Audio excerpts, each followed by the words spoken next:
raaxaysanaya اوكي تاسنا قلب هاي اوكي بسم الله الرحمن الرحيم ويا مركز su'aal kalena waa dhiibanaya هاي aniyo gabadha aayadayii marna waalidkaygii waxaan u jaafaa jirnay sidii gamba yarta sidii laba gabdhood ayaan u jaafaa jirnay sidii waalid suuq adeeran dhamaysto please adoo raaliya sidii waalid umaanu kala xishoon iyadna imay xeerin anna ma xeerin laakiin qodobka maanta maxkamadda aan ka codsanayo iyo ummadda Soomaaliyeed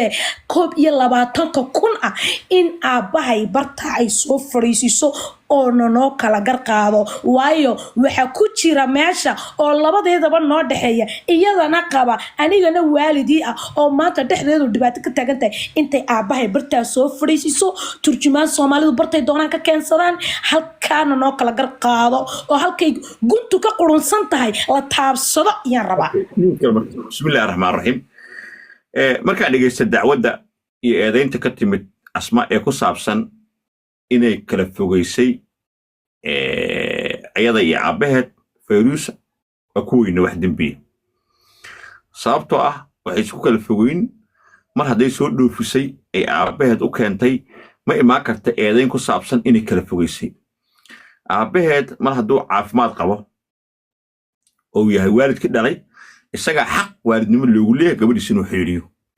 ayadana xaq baa loogu leeyahay inay aabaheed xiriiriso sida daraadeed waa naag uu qabo haddii xitaa islaama oday ka adagaa jira waxay dhihi kartaa ama aniga ama gabadhaada marka go'aanka asaa iskale laakiin iyadu dee waa gabdhe dumar xifaaltamaya lagama dhigi karo dembi la saaro oo la yidhaahdo waxaad kala fogeysay gabadhi qodob ku saabsan inay guriga ka eriday habeen midow baraf dhacayo wax caddayna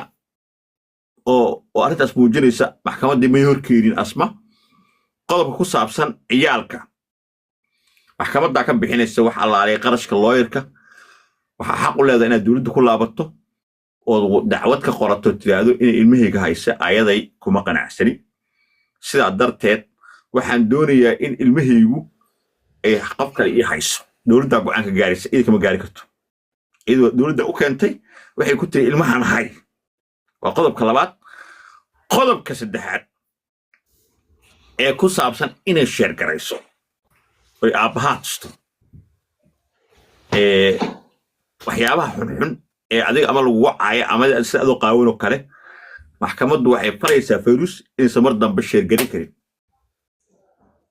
oo si afaaraha ay geli karin ay faraysaa qodobka afaraad ee kiiskan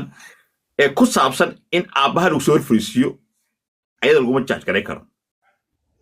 laakiin maxkamadda aabbaha weydiisanaysa inuu si bareefada kula hadlo oo isku fahamtaan ama in aabbaha si uu noogu caddeeyo mowqifka uu ka taagan yahay aabbanimada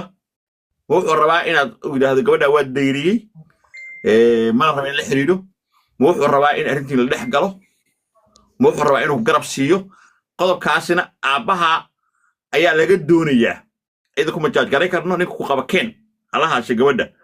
ma dhihi karno sababtoo ah xitaa dhaqankeedu leeyahay ida dhiiggeeda ma laha shareecatu islaam saa darteed lama dhihi kara keen okay waxaa soo haray qodob kale oo xasaasi marka oo ku saabsan in hooyada dhimatay ay cays qodobkaasina wuxuu la xiriiraa adiguna inaad caysay ayada markii laba dumar is caayaana way dumarowday marka adiguna waad caysay ayaduna way ku caysay saa darteed labadiinu maxkamaddu waxay ka doonaysaa iyaduna ilaahay uga toobad keentay hooyo dhimatay maalinta qiyaamaha dee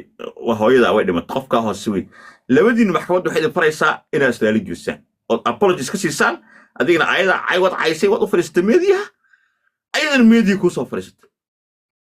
haddaa labaa samaysaan wixii ka dambayso maxkamaddu waxay idin faraysaa inaysan afaaraha geli karin dambe